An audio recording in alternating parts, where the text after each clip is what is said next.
할렐루야. 아멘. 지난 시간에 우리가 이제 할 수도 있거든이 무슨 말이냐, 믿는 자에게는 능치 못할 일이 없는, 또 믿음에 대한 이야기를 했습니다. 아이가 매일매일 그렇게 쓰러지는데 그 아비가 정말 주님 앞에 엎드리면서, 처음에는 선생님이요, 왜 불신이 좀 있었습니다. 믿음이 떠나간 겁니다. 왜? 그에게는 완전한 믿음이 아닌 그냥 소문 듣고 온 사람이었기 때문에 그렇습니다. 예전에 그 코미디 프로에 유머 1번지라는 코미디 프로에 유명한 코너가 있었어요. 부채도사라. 거기에 보면 이렇게 말합니다. 그 부채도사가 물어봅니다. 어떻게 왔어? 라고 물어봐요. 그러면 뭐라고 해요? 소문 듣고 왔지. 그래. 소문 듣고 온 겁니다. 소문을 듣고 오니까 내가 체험하지 못하고 내가 경험하지 못하고 은혜 받지 못한 것이기 때문에 그에게는 신뢰와 그리고 신념은 있을 수 있어도 신앙은 없었다는 겁니다. 그런데 제자들이 못 고치니까 어떻게 돼요? 실망한 겁니다. 그래서 뭐라고 말합니까? 선생님 이렇게 말하는 거예요. 무엇을 하실 수 있으면 고쳐달라. 예수님이 뭐라고 말씀하셔요? 믿는 자에게는 할 수 있거든이 무슨 말이냐, 믿는 자에게는 능치 못할 일이 없다라고 하니까 그 다음에 뭐라고 말합니까? 갑자기 주여로 바뀝니다. 여러분, 그러한 믿음을 가진 이 모습에서 오늘은 이제 제자들에 대한 생각을 한번 해보기로 합니다. 오늘 본문 말씀은 이제 마가복음에 나오는 내용이고, 마태복음에는 원래 개역 한글판에는 이렇게 말합니다. 뭐라고 예수님이 말씀하시냐면, 왜 우리는 못 고쳤습니까? 라고 말하니까 뭐라고 말하냐면, 믿음이 적은 영혼이라 라고 예수님이 말씀하십니다. 믿음이 적어서 그래 라고 하는 겁니다. 그러면 제자들이 왜 믿음이 적었느냐? 오늘 제자들의 믿음이 적은 이유에 대해서 우리 한번 생각해 보기로 합니다. 제자들은요, 환경의 지배를 받았기 때문입니다. 오늘 2절 말씀에 보면 예수님이 어디로 갑니까? 예수님이요, 베드로와 안드레와 요한을 데리고 어디로요? 높은 산으로 가셨어요. 예수님의 특별히 남들이 말하는 수제자라고 말하는 3명의 가장 측근들 3명을 데리고 높은 산으로 올라가셨어요. 우리는 거기를 변화산이라고 이야기하지만 어느 산이라고는 나가지 않습니다. 그냥 높은 산에 가셨어요. 예수님이 없어요. 예수님 계시지 않는 겁니다. 매일매일 함께 하셨던 예수님이 안 계시는 거예요. 우리가 그럴 때 그 제자들의 모습이 뭡니까? 무능력한 이들의 모습으로 바뀌는 거예요.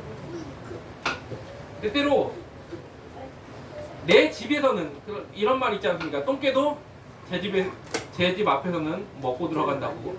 여러분, 저희 어릴 때 키웠던 개 중에 마지막으로 키웠던 개 이름이 있습니다. 쫄랑이라고. 여러분, 그 개가요, 조그만해요.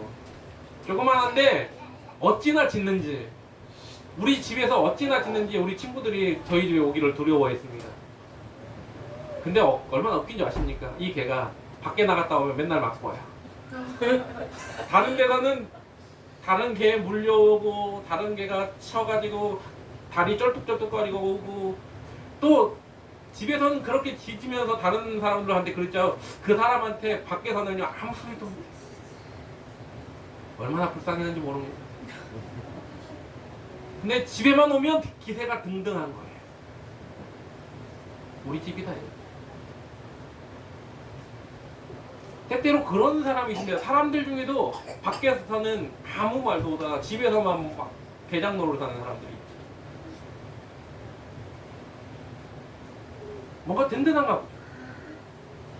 그런데 예수님의 제자들이 예수님이 계실 때하고 계시지 않을 때하고 모습이 달랐다라는 거예요. 여러분, 믿음의 사람이 때때로 교회 안에서의 생활과 교회 밖에서의 생활이 다른 모습들은 그건 환경의 지배를 받기 때문이에요. 여러분 그 환경에 지배받는 것이 얼마나 어리석은 일인지 모릅니다. 뿌리 깊은 나무는 흔들리지 않는다라는 이야기를 하죠. 믿음의 뿌리만 깊다면 여러분 결코 우리가 흔들리지 않습니다. 그런데 너무 뭐예요? 바람에 요동치는 겨처럼 이리 날리고 저리 날리고 하는 겁니다. 줏대가 없는 신앙을 소유하고 있는 겁니다. 제자들이요, 왜 주님이 믿음이 없다라고 말씀하셨냐면 그렇게 환경에 영향을 받기 때문입니다. 그러나 우리는 그렇지 않은 사람이 되어야 됩니다. 주님이 우리 옆에 눈에 안 보이시더라도 나와 날마다 함께 하신다고 임마누엘 하겠다고 약속하셨지 않습니까? 그러면 그 주님을 붙들고 나가야죠. 어디서든지. 예전에 이스라엘에 전쟁이 일어났습니다. 블레셋. 그런데 이 블레셋에 엄청난 장수가 있죠. 누굽니까? 골리앗이. 골리앗이 그래 골리앗이 달려와가지고 누가 나와 싸우겠느냐 하면서 그렇게 말할 때 아무도 골리앗에게 덤비는 사람이 없었다는 겁니다. 그때 누가요? 다윗이 달려나가는 겁니다. 다윗은요 뭐라고 말하면 합니까? 너는 칼과 단창으로 나오지만 나는 왕의 여호와 이름으로 나간다라고 말합니다. 자, 시편 139편 8절 10절에 보면 내가 맞아요. 그렇게 말씀하셨어요. 내가 하늘에 올라갈지라도 거기 계시며 음부에 내 자리를 펼지라도 거기 계시니이다. 내가 새벽 날개를 치며 바다 끝에 가서 거할지라도 곧 거기에서도 주의 손이 나를 인도하시며 주의 오른손이 나를 붙드시리이다. 하나님은요 우리가 뭐라 말합니까? 편만하시다 라고 말합니다. 무슨 말이냐면 어느 곳에도 계시다라는 겁니다. 어느 곳에나 다 계신다는 것은 나와 함께 하겠다는 그 약속을 어디서든지 지키신다라는 겁니다. 그런데 여기서는 있는 것 같고 어디서는 없는 것 같고 우리의 믿음이 들쑥날쑥할 때가 얼마나 많습니까? 그것이 바로 우리가 환경의 지배를 받기 때문입니다. 여러분 우리의 믿음이 그렇게 환경의 지배를 받아서는 되지 않습니다. 제자들이 믿음이 적었던 이유는 환경의 지배를 받았기 때문입니다. 또한 왜 이 제자들의 모습이 그랬느냐? 환경의 지배 가운데는요 이렇게 예수님이 계신가 안 계신가 하는 자기의 착각뿐만 아니라 바로 주변의 환경을 또한 바라볼 수 있습니다. 오늘 제자들의 예수님이 내려오셨을 때 제자들의 주변에 누가 있었습니까? 제자들이 서기관들과 변론했다라는 겁니다. 여러분 예수님과 예수님의 제자들을 못 미도하고 좀 미워하는 이들이 있었어요. 그들이 누굽니까? 제사장, 바리새인, 서기관. 근데 그 중에 한 무리인 서기관이 누구랑요? 예수님의 제자들과 변론했다는 겁니다. 변론했다는 건 뭐예요? 말싸움하고 있었다는 겁니다. 말다툼하고 있었다는 겁니다. 제가 예전에 그랬잖아요. 그 변론에서 결론이 별로 잘 안 난다고. 특히 나와 의견이 다른 사람하고는 아무리 말을 해봤자 말이 통하지 않습니다. 야당과 여당이 말이 통하던가요? 통하지 않지 않습니까? 있잖아요. 정치색이 다른 사람뿐만 아니라 나하고 사상이나 어떤 것들이 다른 사람들은 얘기를 해도 아무리 말해도 내 감정만 상할 뿐이지 통하지 않습니다. 제가 신학교 1학년 들어갔는데 우리 선배들이 밤새도록 이야기를 하는 거예요. 뭐요? 믿음이 먼저나 행함이 먼저나. 그걸 가지고 죽으라고 싸우고 있습니다. 근거는 오직 믿음으로 구원받는다. 또 한 사람의 근거는 행함이 없는 믿음은 죽은 믿음이다. 이걸 가지고 밤새도록 싸우더라고. 자고 일어났을 때 새벽까지 그러고 있어요. 새벽 예배 가야 돼요. 그래서 저 결론은 언제 날까 했더니 결론이 나지 않더라. 제가 왜 그런 얘기를 하느냐? 결론은 내가 옳다는 것을 꺾지 않는 이상 아니면 남의 것을 수용하지 않는 이상은 절대 꺾이지 않는 겁니다. 그래서 성경은 이렇게 말합니다. 그 결론을 버리라고. 디모데후서 2장 23절에 이렇게 말합니다. 어리석고 무식한 변론을 버리라. 이에서 다툼이 나는 줄 알미라. 디도서 3장 9절에도 이렇게 말합니다. 그러나 어리석은 변론과 족보 이야기와 분쟁과 율법에 대한 다툼을 피하라. 이것은 무익한 것이요 헛된 것이니라. 내가 잘났니 네가 잘났니 결국엔 둘 다 잘난 겁니다. 아니면 둘 다 못났지. 싸우면 안 되는 거예요. 그래서 야고보서 1장 2절에는 뭐라고 말합니까? 사람마다 듣기는 속히하고 말하기는 더디하라. 더디하고 성내기도 더디하라라고 말합니다. 근데 참견하기 참 좋아해서 남의 어떤 말에 어느 순간 나도 참견을 하면서 막 그 사람에 대해서 막 말을 하게 되니까 그래서 입을 닫아야 돼.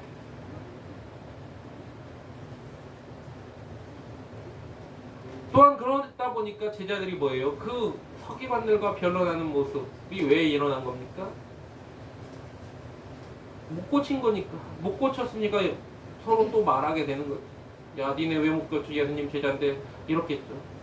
그러니까 우리가 다른 때는 고쳤는데 지금은 또 못 고치게 됐네 하면서 또 서로 이렇게 근데 너희들 왜 나한테 참견이야? 하면서 또 서로 이야기를 하게 되겠죠. 또 제자들이 왜 못 고쳤느냐 했더니 사람들이 많았어요. 많은 무리가 있었다라고 말합니다. 예수님 계실까 하고 찾아온 무리가 많았겠죠. 여러분 긴장하면 되던 일도 안 되는 경우가 참 많습니다. 아까 이제 앞에 찬양을 하는데 제가 오늘 찬양 중에 5절이 있어 그 3절 세 번째 찬양이 5절이야 하고 착각을 한 거예요. 5절이 있어 자꾸 생각을 하다가 마지막 찬양이 5절이 있는 거라고 착각을 한 겁니다. 근데 분명히 여기에는 그렇게 보이거든요. 5절까지 가사가 있는 것이. 눈이 어두워지는 거죠. 내가 평소에 보던 걸 못 보는 겁니다. 그것이 바로 뭐예요? 많은 무리가 둘러쌌을 때 어떤 사람들의 심리적인 모습이죠. 긴장하거나 심리적으로 불안하면 사람은 안 하던 실수를 하게 되는 겁니다. 내가 어떤 누군가와 그 사람의 관계 속에서 불편한 사람과 밥을 먹으면 어떻게 돼요? 체합니다. 그렇죠?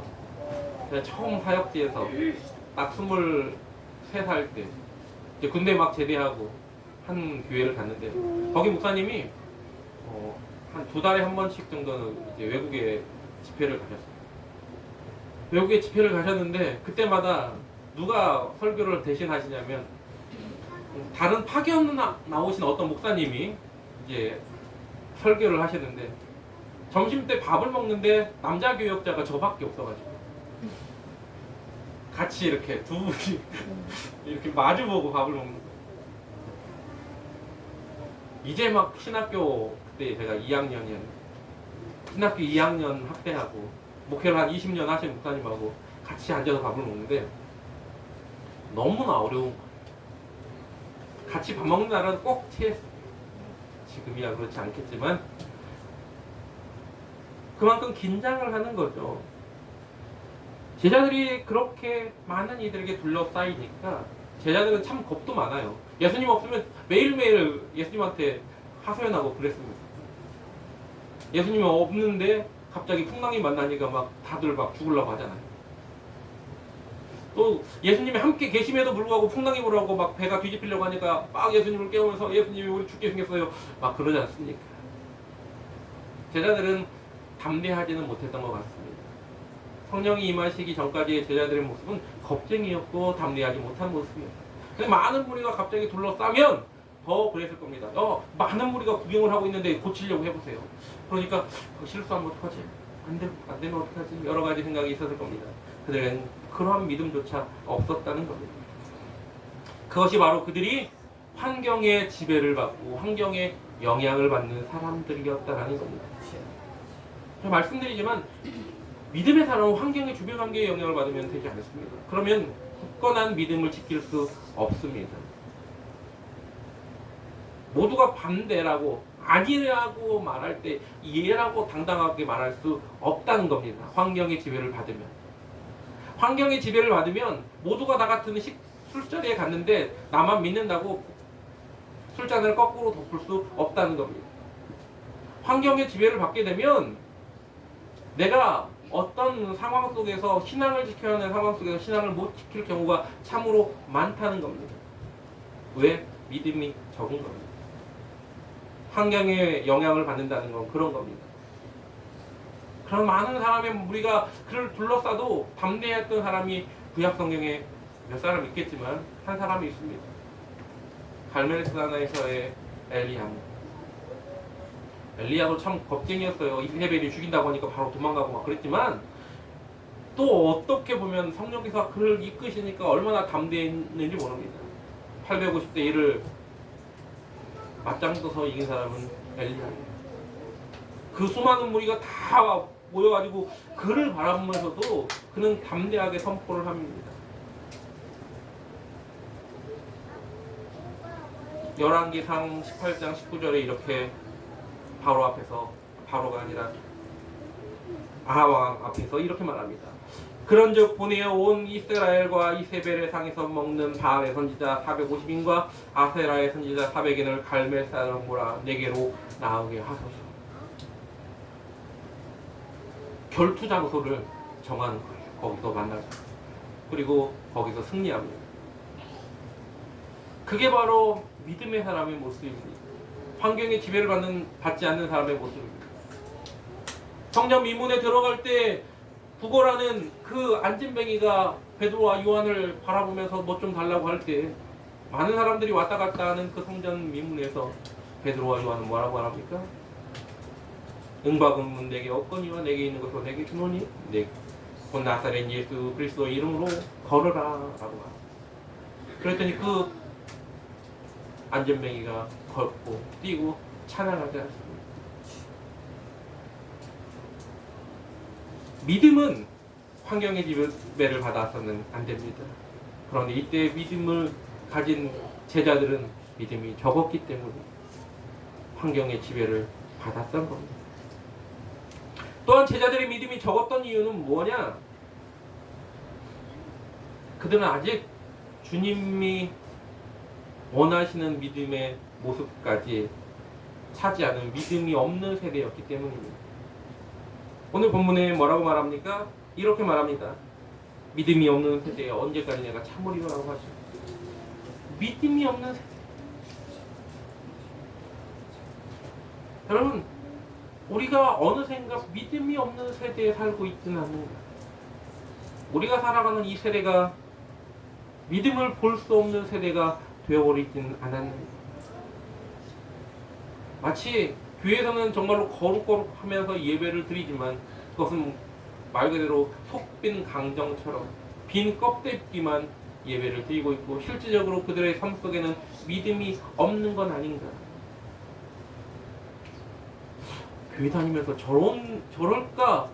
가끔씩 뉴스를 보면 정말 저럴까라는 생각이 들 만한 모습들이 가끔씩 충격적인 뉴스들이 나오는데 교회도 어떤 직분이나 아니면 교회를 오래 다녔거나 이런 것의 차이가 분명히 아니라는 겁니다. 그냥 믿음이 없는 세대의 세태를 그대로 쫓아가고 있는 것뿐이라는 겁니다. 우리에게 믿음이 있어야 돼요. 우리에게 믿음이 있어야 그 하나님께서 우리에게 어떠한 일을 행하시고자 하더라도 그 일이 나타나는 겁니다. 예수님께서 지난번에도 말씀드렸지만 이 아비가 믿음이 없으니까 이 아이가 고치집니다. 그런데 이 아비가 나에게 믿음 없음을 용서해 달라고 하고 나에게 믿음을 달라고 하니까 주님이 고치시죠. 중풍병자가 침상에 있을 때 그 친구들이 데리고 옵니다. 그때 예수님께서 어떻게 해요? 그 친구들의 믿음을 보시고 고치십니다. 백부장의 하인은 백부장의 믿음을 보고 고치시죠. 또 어떻습니까? 혈루병 걸린 여인이 어떤 믿음을 가집니까? 옷자락만 만져도 내가 나음을 입겠다는 그 믿음을 가지니까 예수님이 뭐라고 말씀하셔요? 딸아, 내가 내 믿음이 너를 구원하였다라고 말씀하시죠. 예수님은 종종 뭐라고 말씀하시냐면 내 믿음대로 될지어다라고 말씀하시죠. 우리가 믿음이 있어야 되는데 우리에게 믿음이 없기 때문에 어떠한 기적도, 하나님은 준비가 되어 계심에도 불구하고 내가 어떠한 기적도 일으킬지 못할 수 있다는 겁니다. 오병이어의 기적도 그 아이의 그 보리떡 5개와 물고기 2마리라는 작은 믿음의 씨앗이 있었기에 가능했던 겁니다. 예전에 펌프는 뭐예요? 맞은 물을 넣어야 되는 겁니다. 아무리 해도 밑에서 올라오지 않아요. 그러나 마른 물을 넣으니까, 조금의 마른 물을 넣으니까 물이 솟아나지 않습니다. 주님의 앞에 나가는 우리의 모습 속에서 겨자씨만한 믿음만 있으면 이 산을 저리로 옮길 수 있다는 건 그 마른 물의 믿음이 굉장히 중요함을 말씀하고 있는 겁니다. 그런데 어떻습니까? 이 세태는 참으로 믿음을 지키기가 어려운 세대에 살고 있습니다. 제자들도요. 예수님이 안 계시니까 그동안 가지고 있던 모든 믿음이 사라진 것처럼 보이는 겁니다. 그만큼 믿음이, 예수님의 제자들 또한 믿음이 없었다는 걸 볼 수 있습니다. 그때 우리가 해야 될 일이 무엇인가? 오늘 예수님은 결론을 말씀하십니다. 뭐라고 말씀하십니까? 기도에는 이런 유가 나갈 수 없느니라. 제자들이 왜 믿음이 없었느냐? 기도하지 않았기 때문에. 제자들은 항상 예수님이 기도하러 가실 때 제자들은 자기들끼리 놀았어요. 제자들이 예수님과 겟세마네 기도로 갔는데도 불구하고 예수님이 같이 기도하자, 깨어 기도하라고 말씀하셨음에도 불구하고 제자들은 뭐 했어요? 잤어요. 그런 제자들이 예수님이 돌아가신 후에 열흘 동안 모여서 다락방에서 기도를 합니다. 그 성령의 충만함을 받고 나가서 증거합니다.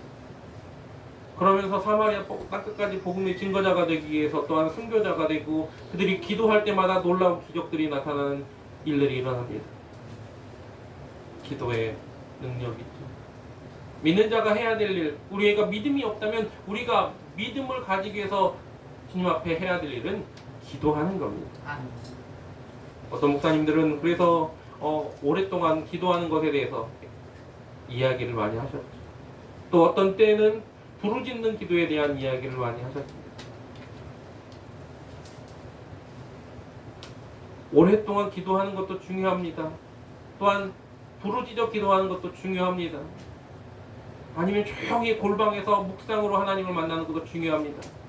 그러나 그 모든 것들이 중요하지만 저는 가장 중요한 것은 내 뜻이 아닌 아버지의 뜻을 구하는 기도가 가장 중요하다라고 말씀드리고 싶습니다. 기도는 내 뜻을 꺾고 하나님의 뜻을 아는 것입니다. 그러나 때때로 여러분 우리의 기도가 자꾸 구하고 찾고 두드리지 말라고 이제 찾고 두드리라고 말을 하지만 제가 항상 먹을 거, 입을 거, 마실 걸로 기도하지 말라고 자꾸 하니까 그런 거에는 너무 막 어떻게 거부감을 갖는 분들도 계세요. 주님이 아시니까 주겠다라는 그런 믿음을 가진 사람은 그렇게 기도하면 됩니다. 하지만 내 믿음이 연약합니다. 여러분, 우리 깐나내기에게 너 그렇게 기도하면 안 돼. 깐나내기한테 자꾸 말하는 거예요. 깐나내기에게 너 그렇게 기도하지 말고 어떻게 기도하냐면 하면서 너 왜 맨날 울어? 울지 말고 말을 해. 깐나내기가 말을 할 줄 알아야 말을 하죠. 걔는 우는 걸로 모든 감정을 표현하는 아이입니다. 근데 이 아이한테 말을 하라고 해봐요. 하겠냐고. 마치 이거와 같습니다. 내 믿음이 연약하고 아무것도 할 줄 모르는 사람한테 자꾸 뭐라고 말하냐면 너 하나님의 뜻을 구하는 기도만 해. 왜 먹을 거 입을 거 너희 기도하는데 자꾸 막 네 뭐 달라고 이렇게 기도했었니? 라고 자꾸 한다고. 그건 아닙니다.